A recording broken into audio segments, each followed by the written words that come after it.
જો ન્યુમરોલોજીના આધારે તમે જાણવા માગતા હોય કે તમારી કુંડલીની અંદર રાજયોગ છે કે નહીં, તો એવા કયા નંબર છે જે રાજયોગ માટે પ્રબળ છે, તો ન્યુમરોલોજીની કુંડલીમાં લોસુ ગ્રીડની અંદર 4 નંબર, 5 નંબર અને 6 નંબર આવે છે. 4 નંબર એટલે કે રાહુ, 5 નંબર એટલે કે બુધ અને 6 નંબર એટલે કે શુક્ર.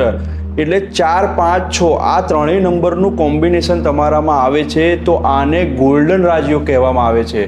જો ન્યુમરોલોજીની આ કુંડલીમાં તમારામાં હોય તો તમે લાઈફની અંદર તમે સારું પરિણામ મેળવી શકો છો. લાઈફની અંદર તમે એક વૈભવી જીવન જીવી શકો છો, રાજા જેવું જીવન જીવી શકો છો.